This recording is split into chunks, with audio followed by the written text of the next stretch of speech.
Awesome. So yeah, welcome everybody to this session where I'm going to walk through the book, basically this book that I wrote from February of 2019 up until it comes out October 26, 2021. So around 18 months?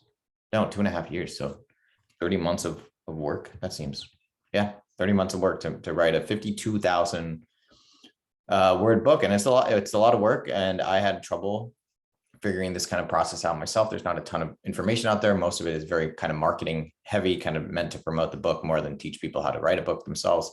And so I thought it'd be fun to kind of do this live and see how it goes. So I'm going to share my screen, which everyone should see now.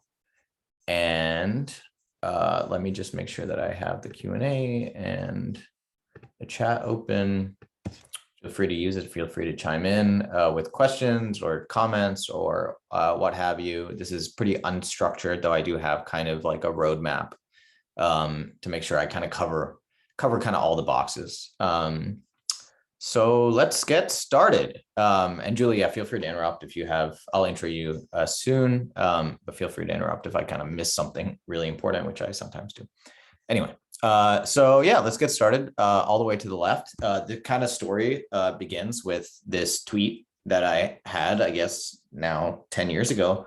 Just had an idea for my first $1 billion company. And tomorrow I start building it. I'm kind of referring to Gumroad with this tweet. I had the idea for Gumroad Friday night, spent a weekend building it, and then launched it kind of Monday morning. And I kind of wrote about this story 8 years later. It was not as as simple as building $1 billion company, it turns out. And so I kind of wrote this piece that resonated pretty deeply with quite a lot of people. It doesn't show how many people replied, but there's quite a lot of replies. It kind of keeps going forever.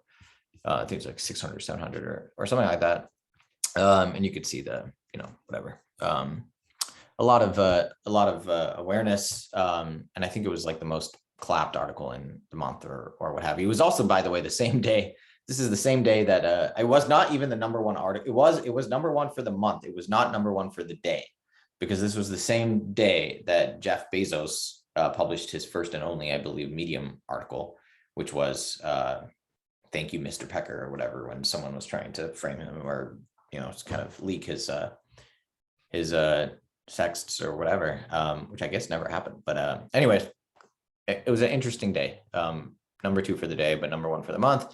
And the book really started with Mary. So Mary's son, who's an editor at Penguin, she read the article. I guess the article came out February 7th. And so she emailed me February 11th saying, hey, I like this thing that you wrote. You kind of mentioned, and I kind of teased in the post itself, I kind of teased this to people, where if this loads, I mentioned that I write.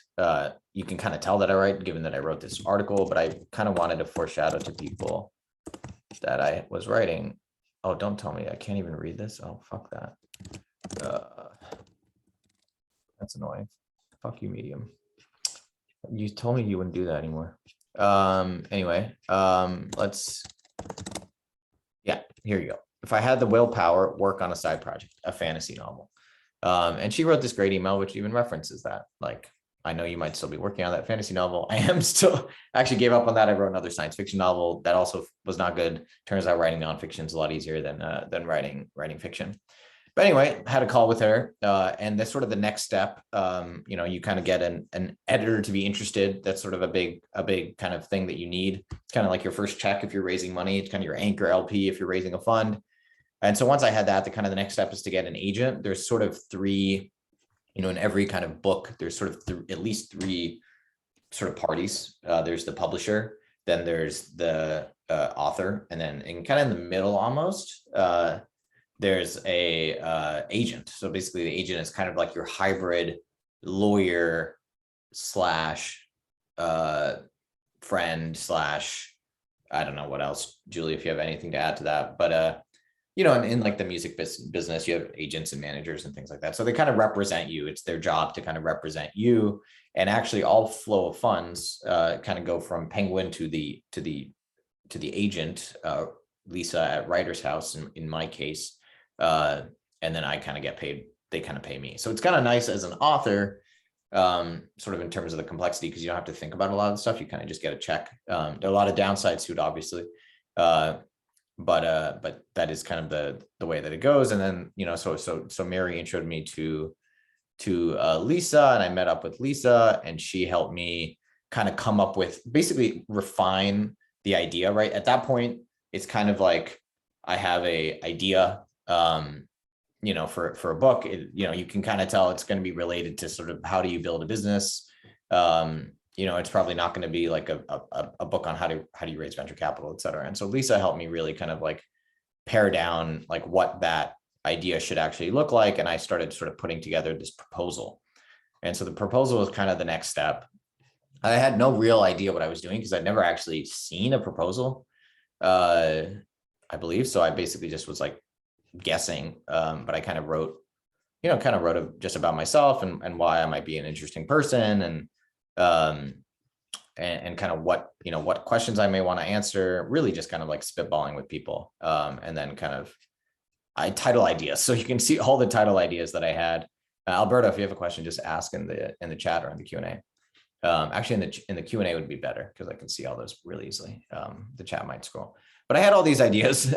I don't think we actually went with any of them. Yeah, not that I know of. I think my favorite was probably Leaving Startup Land, which was kind of the one that I was thinking about going with. It's kind of like the Leaving Neverland, a riff on that. But honestly, kind of sucked. Like this whole kind of thing kind of sucked. Like there are a couple of problems with it. It's like very vague, very abstract. It was kind of very anti as well. Like that kind of turned me off over time. But anyway, yeah, I kind of got stuck here. I wasn't really able to make any progress. And then kind of coincidentally, I was at this conference, and I was kind of probably 50-50 or a little bit less, I think, I said in the last email about whether I wanted to write a book at all. And I tweeted, hey, I might write a book. What do people want to learn? And I kind of got stuck at this proposal phase, which I think is really kind of like the hardest part about writing a book for me so far. And yeah, coincidentally, I was at this conference. I spoke at MicroConf in Vegas, basically kind of a talk version of that essay. And this guy, Josh Kaufman, was there, who wrote a book called The 24-Hour MBA, I believe. And we had kind of mutuals in common. And I told him, hey, I'm thinking through writing this book. I don't really know like what to do. Like I know what a book looks like, like I don't know exactly how to get there.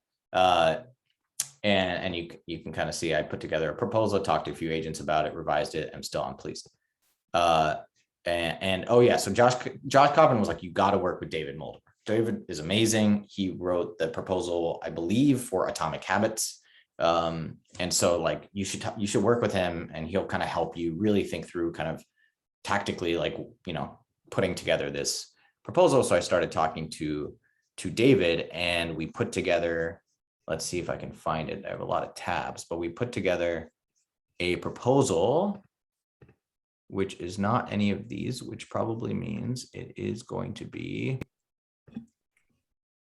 let's see. Okay, yeah. So this is the one that we sent to Lisa. Let me open it in Word. And she gave us a bunch of great feedback on it, including the point that it was not very good. At this point, how much time has passed between the Medium article and this proposal? This is probably 6 months is my guess. So February 2019 was the article, and then I kind of had conversations I met Lisa in person, I believe, in late July, early August when I was in New York. And then I think we signed the book deal December 31st or December 2019. So somewhere kind of in between, but closer to the end. And so we changed the title. Leaving Neverland, or Leaving Startup Land, was like my title out of like 30 or 40. And then we kind of had a couple calls, and he took my kind of outline and really improved it a lot, like pretty essential, I think, to the process. And he came up with this title, Stop Chasing Unicorns, which I thought was 10,000 times better than any of the other ideas I had. We ended up not going with it, which I'll get into. But basically, let me walk through the proposal, and you'll see kind of Lisa's comments in line. She had a bunch of really great thoughts. But this is kind of what a proposal is, I think, for a book, at least in my case. But you effectively have kind of an overview summary. Kind of this is like your startup memo, your pitch deck, etc. You kind of do, this is kind of like product is the first overview, market is the second overview, sort of, competitive analysis. This is kind of, I guess, pretty expected in the industry. So it's kind of a template. But, we kind of went through the different comp titles. This is like Uber for cars or Will Uber you just sort of read off the competitive titles? Yeah, totally. Yeah. So the first one, It Doesn't Have to Be Crazy at Work by Jason Fried and David Heinemeier Hansen. Okay. We also talk about one, why we're similar, but also two, why we're different, right? Because if the book already exists, like why write another one? The Hard Thing About Hard Things, amazing book by Ben Horowitz.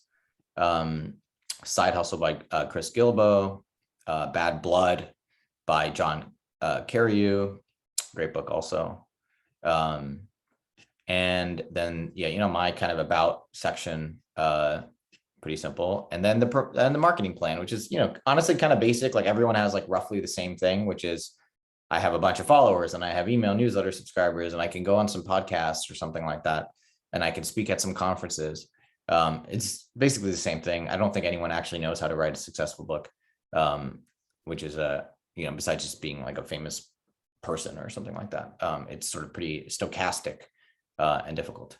So anyway, that was kind of the proposal, which I think was kind of the one of the really large steps. And so the proposal led to the book deal.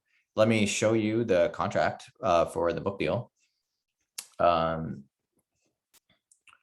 And Vinay says, I had a chance to read your first chapter and you say all businesses should be profitable from day one. I don't say all businesses, to be clear. I say minimalist businesses.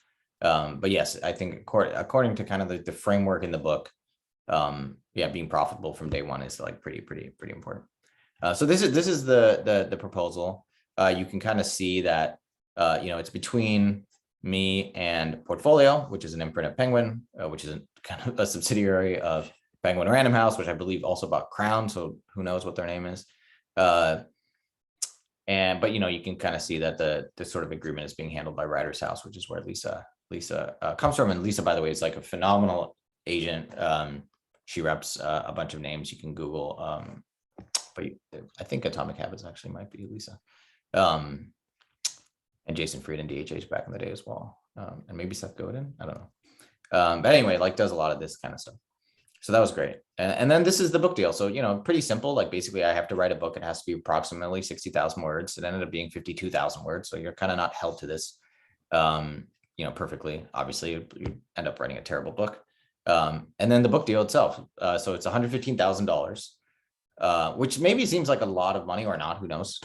But this is over, as I mentioned, like sort of 2.5 years. And actually like the last payment in theory is actually 12 months after the initial publication, right? So this would be, 2022, October 2022. So it's like 3 years, so this is like $40,000 a year, right? Which isn't, I guess there's a bonus if I sell like a ton of books or something like that. I honestly haven't even done the math, so I don't even know how many books I have to sell to make that happen. But yeah, this is kind of, it's a decent amount, I think, for a first book. Obviously I have like a large audience and I don't really need the money. But yeah, if you kind of think about it through, 3 years of work, like it's not really possible to make a living, which is kind of insane that you have this industry in which like 99.9% of like the creators in the industry, the writers, like can't even make a living doing it. It's kind of crazy.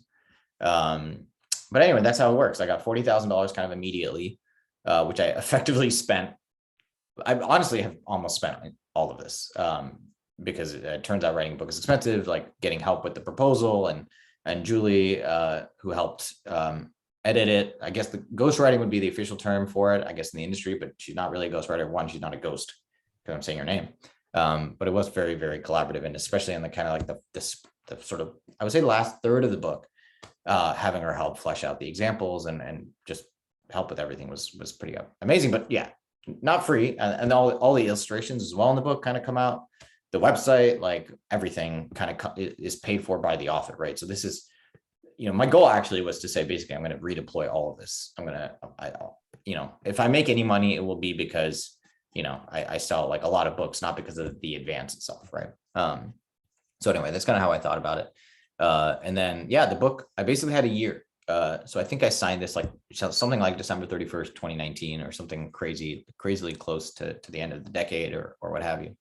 And I had a year to write the book. And this is technically, I believe, the first draft. So I think the second, sort of the final draft was owed. It ended up shifting a little bit, but like end of February 2021. So I had, kind of 2 or 3 months after the first draft, got feedback, kind of got in, but that's worrying to me because I spend sort of like, I do tons and tons of drafts for everything that I write. So by the time I think I sent this over, it was probably the third draft. And we still had to do like a ton of work, and we did the whole course and all these stuff. But that's it. I mean, I'm happy to send this to anyone who wants to see it. Just DM me on Twitter. But that's sort of like the bulk of like, I think what's interesting about the offer.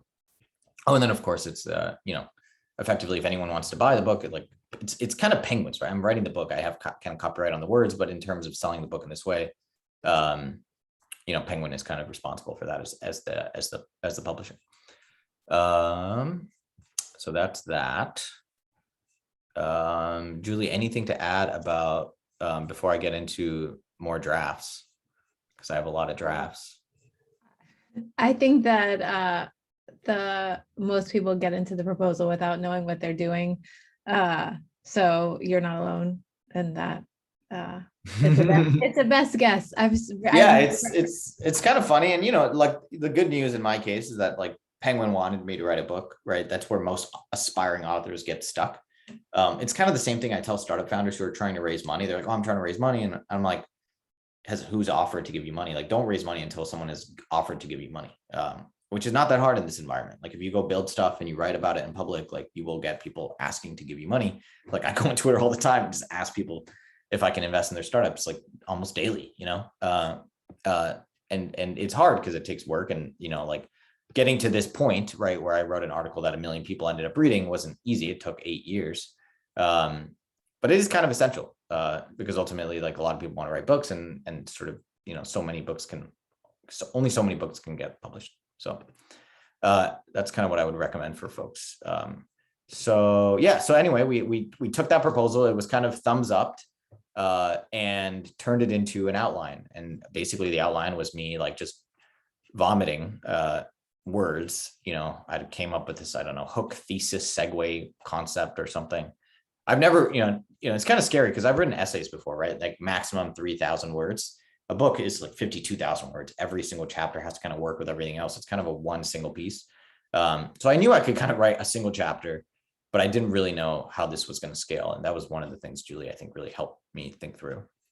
So anyway, I just kind of wrote, went through this thing where like, the first chapter was like unicorns suck. The second chapter was like, there's this better way that's kind of in the middle of like the Tim Ferriss model and the VC model, which we ended up calling the minimalist entrepreneur. But you'll notice kind of in the final draft, which I'll go through, like the table of contents changed a bit. And I even had like that initial proposal that I first sent to Lisa was even worse. It was separated into 2 sections. The first section was something like $1 billion isn't cool, a reference to the Social Network line. And half the book, there's kind of this trend that happened, which was like in the beginning, the very first thing, half the book was about what not to do, kind of like the essay. And then the second half of the book was what should you do? And then in this draft, you can kind of see like the first chapter is dedicated to that. And then the rest of the book is dedicated to what you should do. And we changed it even more so that in the final, I don't want to show it to you now, actually, because I think it makes sense too. But in the final one,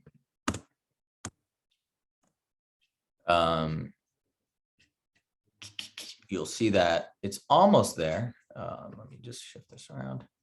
But you can see that sort of the first chapter, is now called the Minimalist Entrepreneur. It's like what you should do. And that includes like a kind of a section on sort of the unicorn model and why it may not exactly fit this way of building businesses and venture and all these sorts of things.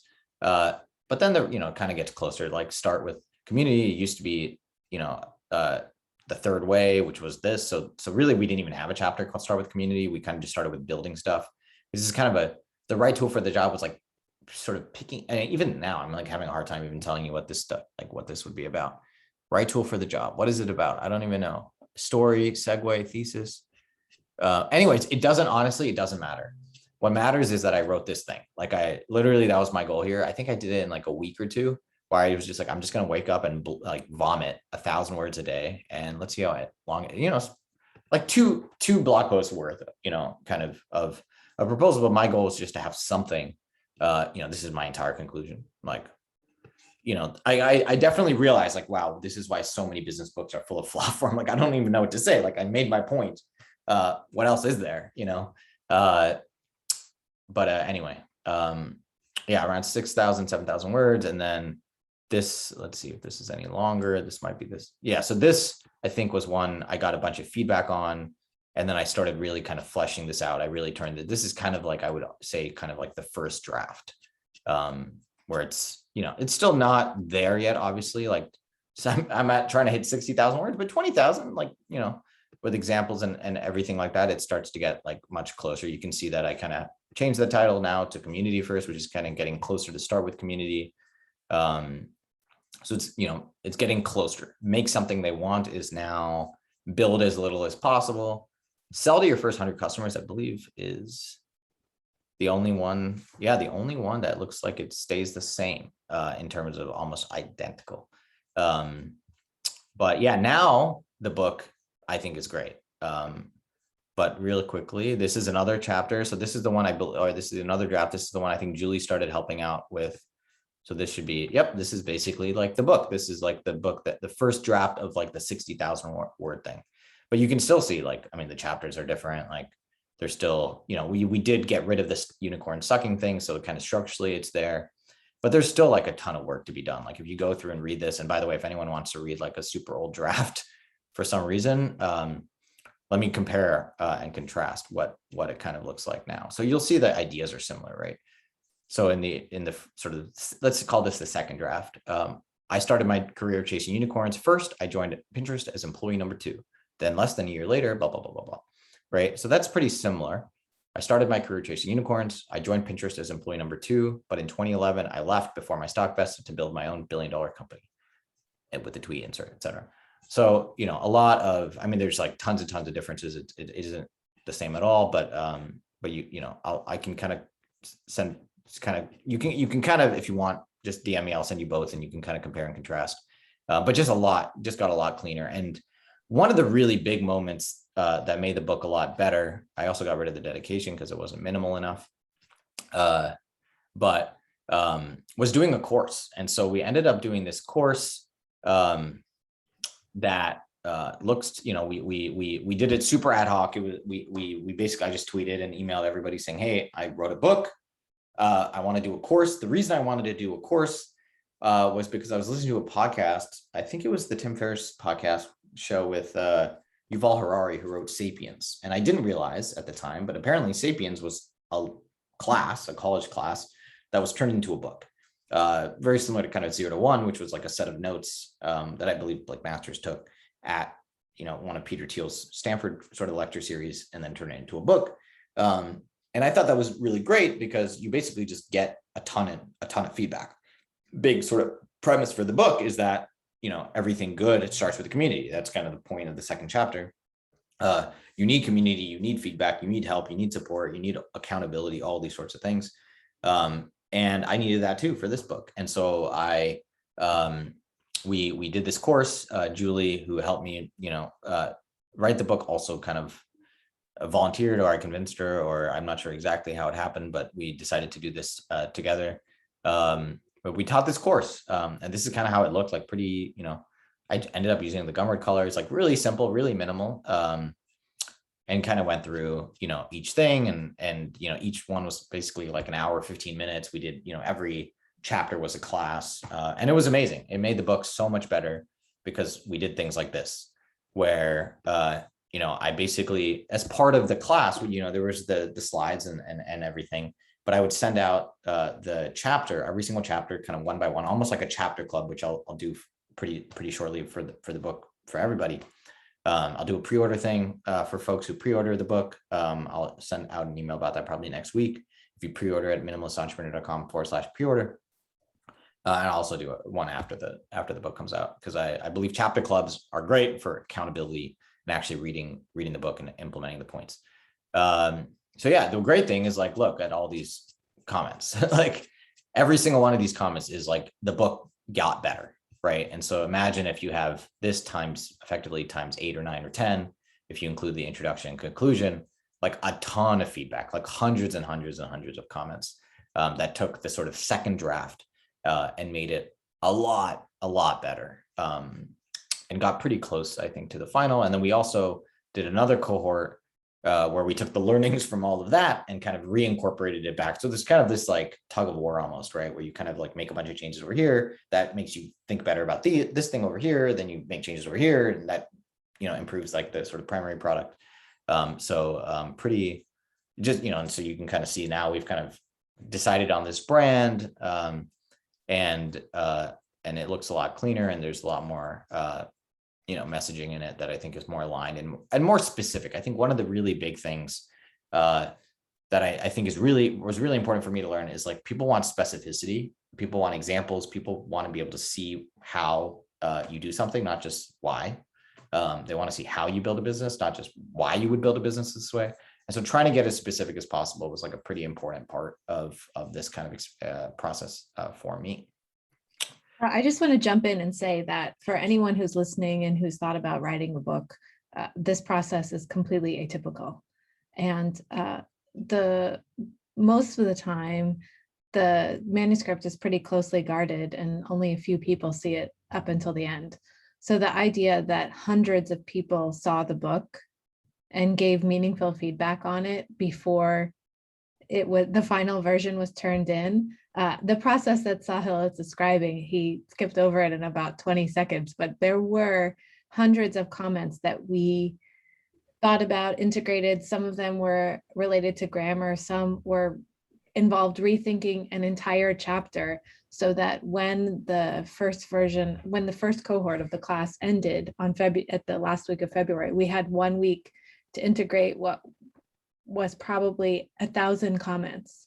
And at the same time, one thing that you skipped over, we actually did 2 drafts in that time, because we integrated the comments. And then Sahil, for those of you who may have caught this, read the entire book on Clubhouse, which I think Michael was talking about, and we will get to this, where should we publish our writing today, is a really interesting question. But the 2 pieces of advice I think that have really come out of this process that I would give to anyone writing essays or books or anything at all are to show it to as many people as possible, and to read your work aloud. Yeah, I read the whole book aloud, and I ended up recording the audiobook myself. That's a nice part of the contract. I think I got $5,000 for recording my own audiobook. It took 2 days. It took 12 hours over 2 days. That was edited down. I think it'll end up being around 5 or 6 hours. So, a lot. It was, imagine sitting in front of like your own manuscript for 6 hours and just reading your own book. It's like pretty weird. But doing it on Clubhouse, oh man, like I'm so glad, because it would have been during Clubhouse, I was making changes and edits, and it was really fun. And it gives me the confidence that I know this is a good book. Like I know that this book solves the problem that I meant to solve. Will it do well or not? Who knows? Honestly, I don't care. I wrote the book, and I did the thing that I wanted to do. And then the other thing I wanted to show everybody was all the covers, because that's kind of a key part of this kind of design, so we went through all these covers. We first started kind of with Penguin's kind of in-house team. And these are kind of some of the covers that they presented. And this was kind of like the first set or close to the first set. And this was another set. And I don't think they're bad covers, but they just didn't feel like what I wanted. Like this felt more kind of like a business book, like a Harvard business book. And like, if you read my writing, like I think one of the reasons people like it is because it's not very businessy. I write like I talk, or at least I try to do that. And I talk pretty colloquially. And And it wasn't irreverent enough. That's kind of like the word that we hooked on, which is like, how do we make this book? How do we like imply that without losing kind of the simplicity of this big idea, which is about leverage, permissionless leverage, and doing more with less, and things like this. How do we make it more playful, right? And so we worked with some more ideas. We got closer. I think this is probably I would have been happy with. The idea being that there's all this chaos and there's all these things people tell you to do and not to do, and this is kind of like the minimal Zen kind of approach. But it was too similar to, I think there's another book about meditation or something like that like had this similar vibe. And just tons and tons of different covers, and this is not even all of them. And actually, Amy did this awesome GIF with so many different ideas. So after we worked with Penguin, I was like, hey, can I work with my own person? She designed Essentialism, which is a successful book, has done this before. And so we kind of went through and did a bunch of different iterations. This took like 3 months, like from first cover proposals to like final, I think at least 3 months. And let me think about what I like about the book, and why we went with this cover. One, I think it is irreverent. It solves that problem. Like it has the same big idea, which is leverage, doing more with less, sort of the Atlas kind of shrugged. But it's a lot more playful. This is all hand drawn, which I really like, because we had this sketch actually, and I was like, can we just ship the sketch? Like, is that okay? Like, are we allowed to do, like, it was this sketch actually, and I loved it. It was pink. I think pink is interesting and weird.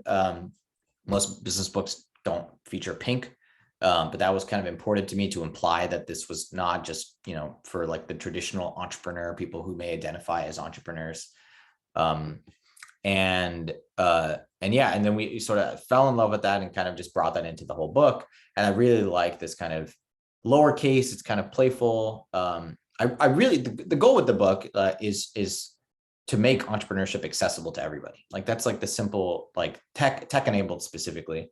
But as someone asked, does TME focus more on tech or tech enabled businesses, or entrepreneurs starting and scaling traditional businesses? Honestly, I don't think there are traditional businesses anymore being started. Like every business is tech or tech powered, right? And so this book is about how do you build a software business or a software powered business from scratch and get it to a sustainable place where you can kind of do what you want with it. Anyway, I really like this cover. I also there's kind of an Easter egg in this, which is if you there's the obvious concept, which is like, this is the minimalist entrepreneur, and this is like all the community or all the impact that they're having on the world, right? Pretty cool. And it's fun because this kind of wraps around the back as well. But the other kind of concept, and this is actually something that happened as we were writing the book. So I like, just to go over the timeline again, like signed the book deal, stop chasing unicorns, etc. in December 2019, right? Which, if you remember, COVID started hitting January of 2021. And so like kind of, I was focused, my goal was to like write the book in 2020. Like my goal was not for Gumroad to double in size and all these other crazy things to happen and to have a rolling fund. Like all these things kind of came after I decided to commit to writing this book, which informed, I had to kind of rewrite the book because of that. I was like, oh yeah, by the way, I'm a VC too. Here's how I justify it. Oh yeah, the Gumroad's growing really fast now. That's not exactly what my goal was here. But this is about COVID. This is about how something like COVID has sort of fundamentally shifted the earth and humanity and the way that businesses will get built going forward. And one of the cool things about 2020 for me was that I didn't have to make a single change. Like while everyone else was changing, obviously there was the office thing, there was the work from home, asynchronous meetings, all of a sudden, like, how do you do this? That's how I'd been running Gumroad since 2015, 2016. I wrote about this as well online in another essay called No Meetings, No Deadlines, No Full-Time Employees. And so that I thought was really cool. Like, oh, wow, like maybe this is the perfect time for a book like this, because the world is really kind of like shifting in this pretty profound way. And I have kind of a lot of experience like running a business in the way that I think the new world will want businesses to. So there's that. Then there's the copy edit. So we send this to Penguin, and then they come back with a bunch of copy edits And I believe that this might be it. And so, now it's in Word. I wrote the whole book, as you know, in Google Docs. Works great, gets a little slow, but worked. And then, had all these, for example, like this was in as a kind of a computer font, and we decided to make it a tweet. But it's getting pretty close. And this is when I took this is kind of what I took, and I read aloud on Clubhouse. Ended up having like 3,000 changes. So still a ton of work. And then it was basically final. We sent that to Penguin, and it was kind of done. And that's the book that I ended up reading aloud. And unfortunately, through the reading aloud process, noticed like 2 or 3 small errors, and which we'll fix, I guess, in the second printing or second edition or whatever. But yeah, that's basically everything. Anything that I missed, let me know. But yeah, then there's the design, right? So like all of a sudden you have the text, but now it has to be formatted.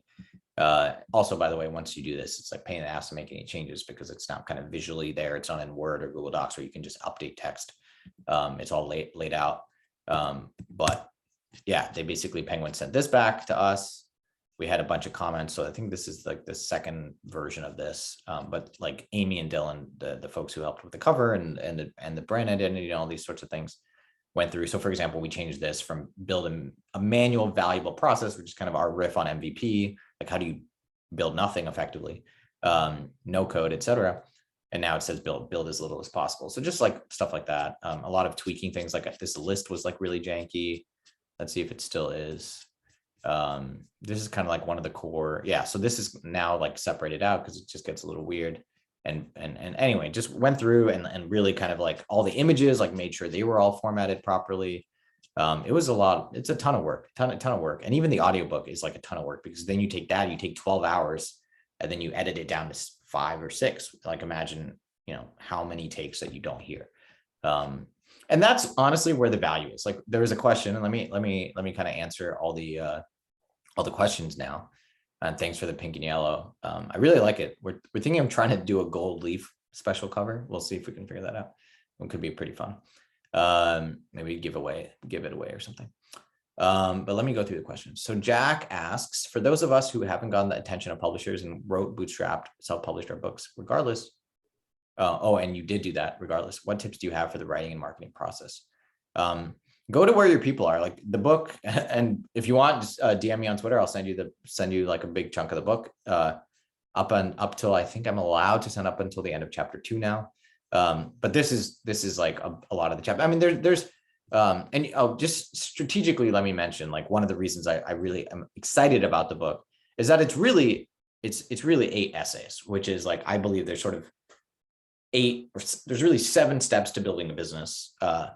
The 8 is kind of like the kind of like what next once you've succeeded, what else is there. But I like it because each one is like very, like my goal is that people, who have successful businesses, but just want to learn about marketing the way that I market, can just pick up this book and just read Market by Being You or listen to it.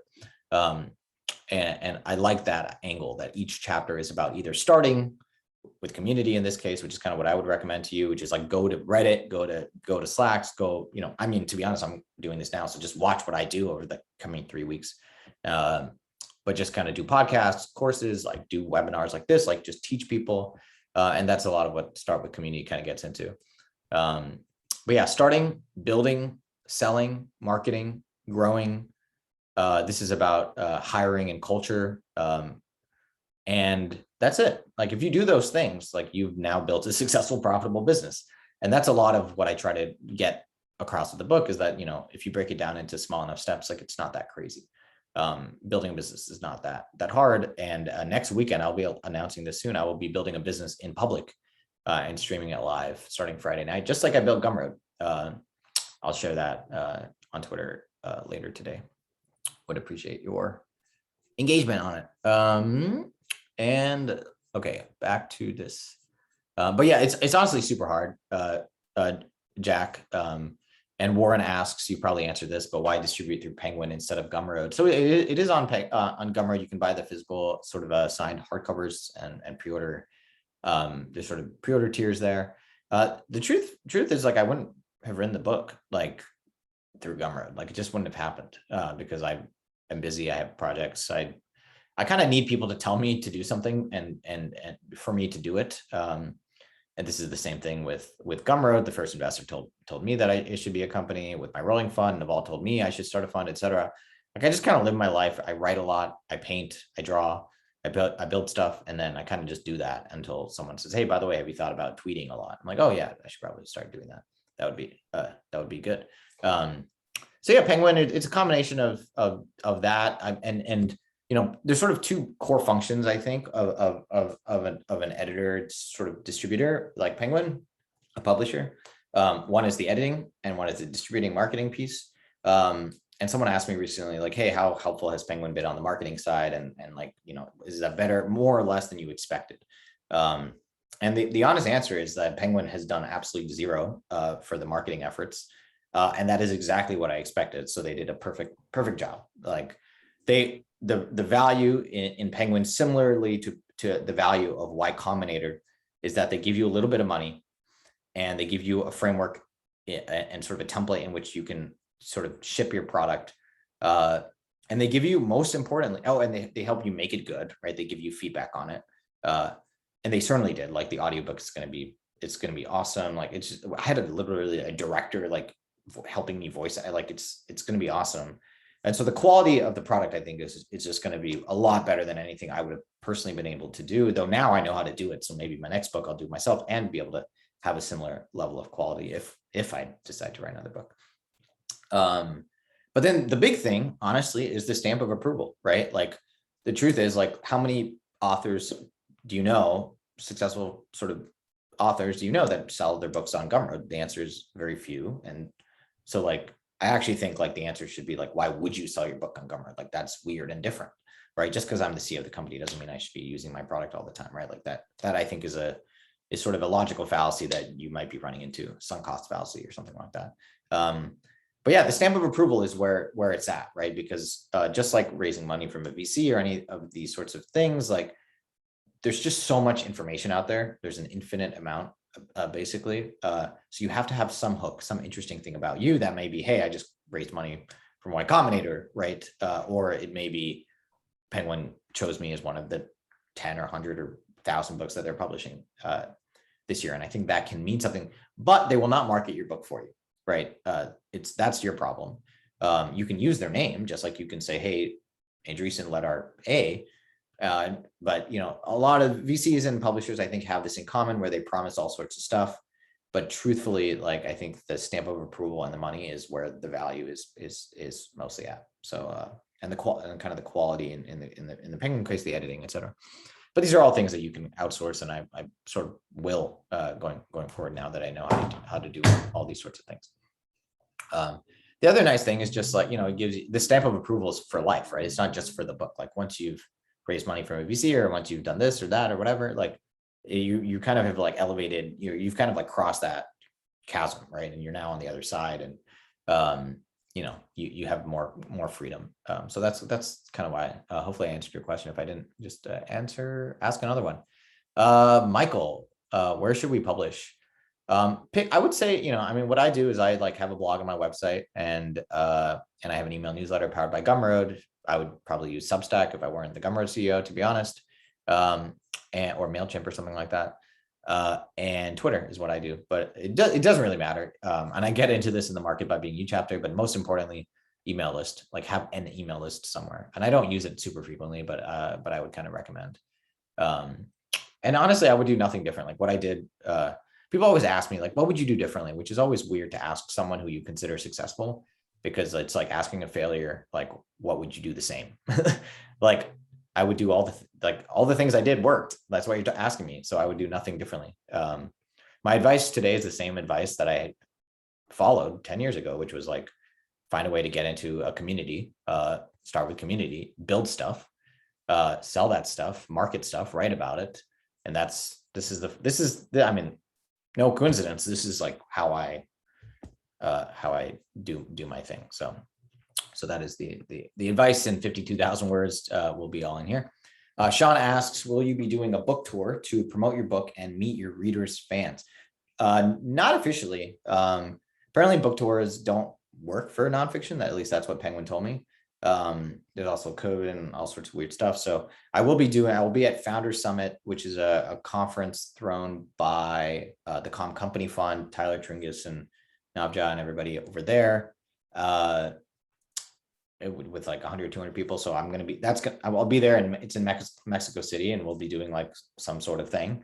If you ever see me in person, what I'm thinking about doing is just picking a Saturday and a Sunday and just saying, hey, I'll be in Dolores Park at this geo for today, Saturday, the whole day, bring stuff, let's just hang out. And obviously if you bring a book, I'll sign the book. And I'll probably just pick a week, a couple of weeks after the book comes out to do that. So there won't be like a bookstore or anything like that, like signing or reading.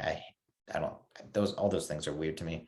I'll just pick a spot and ask people to show up with books that they've already purchased, however they've purchased them, and then I'll just sign them and hang out, and we'll hang out for a while. Or I'll do it at a bar or something like that. Amy, who is the person who designed the cover, someone asked, how did you find them? I met them in Utah. I moved to Utah to learn science fiction and fantasy writing with Brandon Sanderson, and just through the sort of kind of tech community, met her. Amy had designed the Women's March logo, so I kind of was familiar with her work, and then just ended up working with her for this, and it's been absolutely amazing. And if anyone wants more information or wants an intro, her firm is called Big Monocle, bigmonocle.com. What is your hope for the impact of the book, and how has that changed between the time you started this process and now?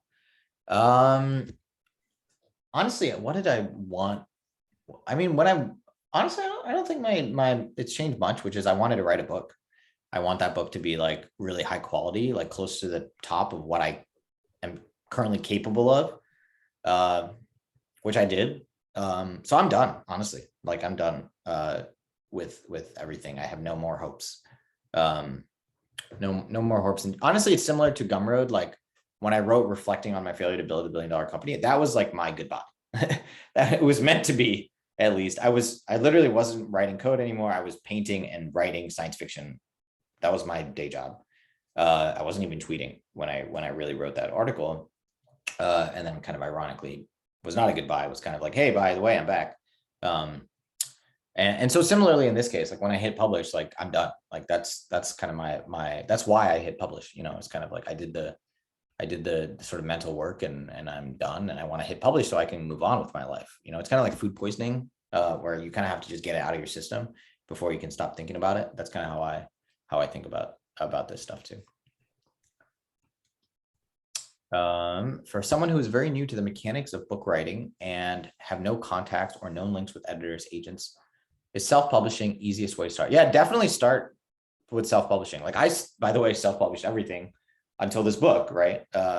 And so, yeah, highly recommend just self-publishing. Use Gumroad or just do it for free, or use Substack or Twitter. It doesn't really matter. Most importantly, and I get into this in the book itself, at the Start with Community chapter, it's about creating content consistently, learning a skill, teaching that skill. For example, if you go to I have this Twitter account. I also have an Instagram account. I just tweet about like I'm learning to draw, basically. This is like a drawing that I did recently, yesterday. 25 minutes, not too bad. With Vine and Willow charcoal on newsprint. Anyway, it's the same thing, which is like I just want to immerse myself in a community, which is not that hard. I just have to learn the skill and share it and get better in public. And this is uncomfortable, right? Like it's hard to do this. I think this is the hardest part, actually. But if you can get over yourself and do it, you'll be in a much better place. And one of the illustrations, or let me see if I can find that part in the book itself to make my point. There's a great image in the Start with Community chapter. Which is this one, which is most people who consume, let's say 100% of people, use the internet. 90% of them just lurk. They just consume content, right? They just scroll Twitter or read Reddit or read the news. 9% contribute in some capacity. So they like tweets or they comment or they repin on Pinterest or what have you. And then only 1% of people actually create content, like create original content from scratch, like tweet, write Reddit posts, write blog posts, etc. And this is kind of, this 1-9-90 rule has kind of seems to persist in all these different communities and ways. What it means is if you can start creating content, just look at the ratio. For every one person who's creating content, there's 90, or in theory 99 people who are just on the other side of that equation, right? And so you're starting out with like a 90x multiple if you're willing to create and do this publicly. Like there's, by the way, hundreds of people who can, I mean, tens of thousands, I mean, tons of people who can do this way better than I can, right? Way better, like not even close, like masters of their craft. But in terms of how many people do this at this level and share it publicly on Instagram or Twitter, I know because I've tried to find them all so I can follow them so I can improve. My guess is like dozens, like not 100, maybe not even 50, like, and this is like by the way, all it takes is willow charcoal, like charcoal, which is burnt wood, and paper and newsprint, like, which is effectively free. It's almost free. Like 100 sheets cost like $5 or something. And this yellows immediately. And like, I'll throw away all these things as one does. But yeah, it really is like insanely crazy to me how this is like a lot. Just be public and be willing to do that. I'll stop sharing my screen while I go through the remaining questions. So hopefully that helped answer yours. Would you be interested in the internet platform that covers publishing, marketing, sales, and actually writing and illustrating? No. One thing is I don't care about the industry at all. Like I just like, I don't really care about being a VC. Like I care about the problem being solved and doing that, but I don't really care about the industry. Like I don't go to meetups and things like that frequently, like unless I throw them myself. Like I just like doing stuff. I'm kind of a solitary person. I don't read the news. Like I don't read any newsletters or like the only podcast I listen to now is the All In Pod. Like I try not to consume anything that anyone else is consuming too much, because I don't know, just doesn't seem to help me do what I want to do, which is get better at drawing, get better at writing, and be a happy person and a good husband and all these sorts of things. Addie asks, having written your first published book, what would you do differently for your next book? The context being process, so idea, sort of brain dump, outline, write, collaborate, rewrite.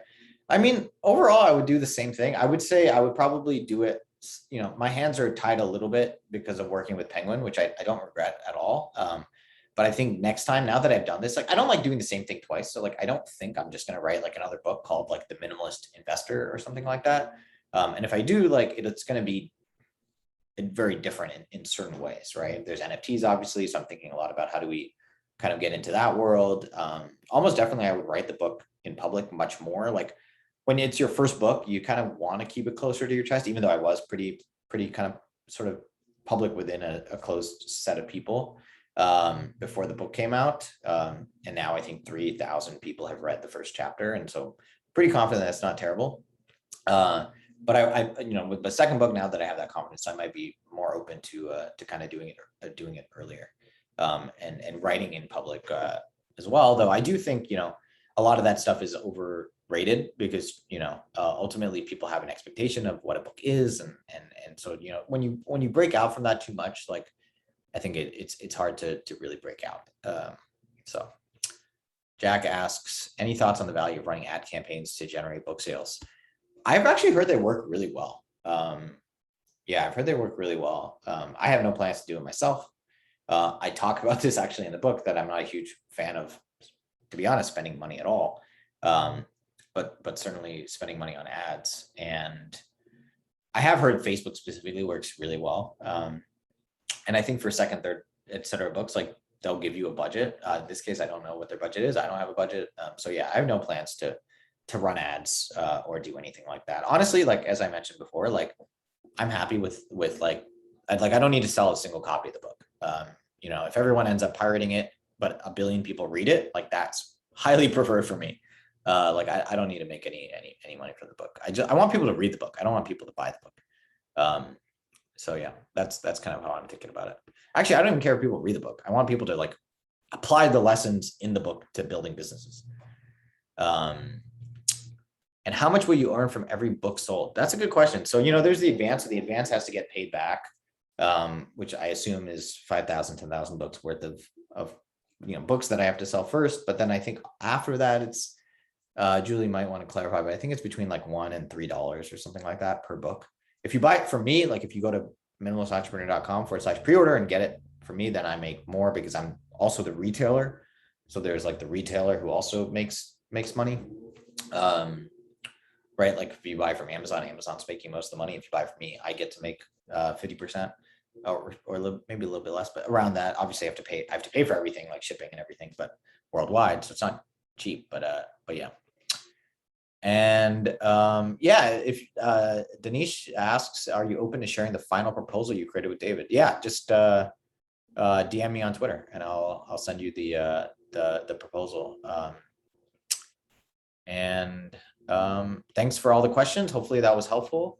I will be uploading this onto YouTube soon. And yeah, stay tuned for that weekend project weekend, which is like I'm gonna announce shortly, but I'm gonna be building a totally new minimalist business from scratch, following the playbook in the book, publicly in front of everybody, starting Friday night next week. And hopefully I could fail, but hopefully launch the business Monday morning.